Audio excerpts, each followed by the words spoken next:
Lisa Briggs from the Bruce Company is here taking your plant and garden questions 270-9933. Boy, that is spectacular. Isn't that pretty? Yeah, what is it's it? It's a campanula or bellflower.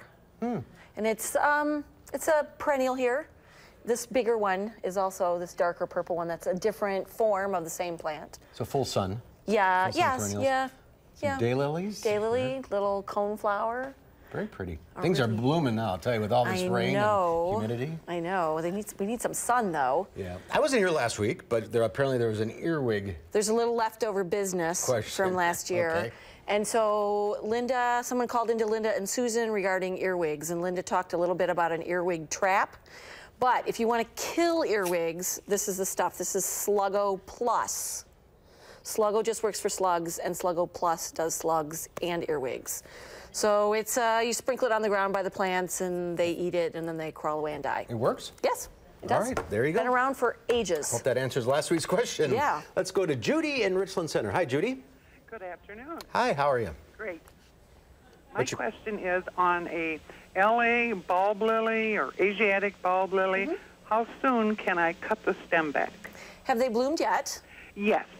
I like to leave them. You want to cut back the flowers because you want it to spend energy making the bulb bigger.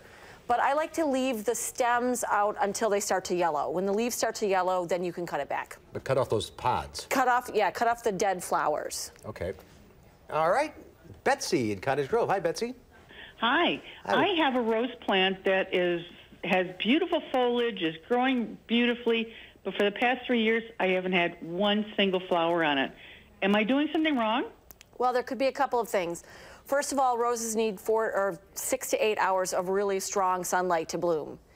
The other thing is if your rose is an old-fashioned hybrid rose, a lot of times in a cold winter, which we've had a couple, it will kill the plant back to the root, and the stuff that's coming from the roots is not what you purchased.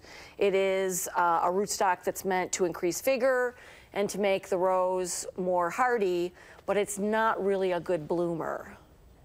So do you know what the name of the rose was by any chance? No, it was a gift from a family member, several years ago. Okay.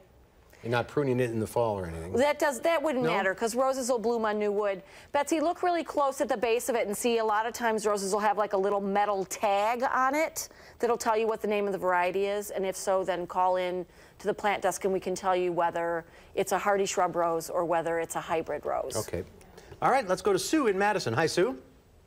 Hi, I have a question about my lilies. Not daylilies, regular lilies. For the past 2 years, they have grown nicely and developed blooms, but they don't actually bloom. And what can I do to force them to bloom? So are they making flower buds, Betsy? Or yes. Sue, I'm sorry, they're making flower buds? Yes, they have buds on them about the size of my thumb. Okay. But they just don't open. They just don't open. That's a puzzler. They're getting enough sun? Yes, we 3 years ago had a walnut tree removed from our backyard that was shading these. Okay. And they bloomed then. Okay. So I thought they would bloom beautifully without the walnut mist around. Surely. But now for the past 2 years, they just won't open up.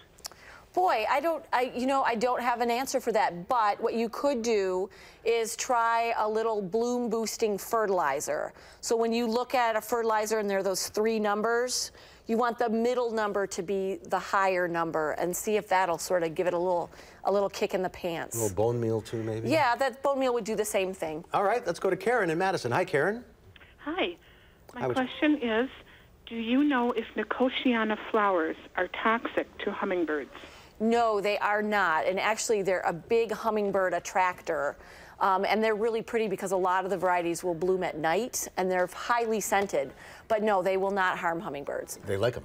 Hummingbirds are pretty smart. They usually don't go to things that are going to be harmful. Animals are smarter than humans that way. Yes, in many ways. In many ways. All right, we're out of time. If you're on the line, stay there. Lisa will talk to you off the air. Good to see you again. Good to see you too. And we'll be right back with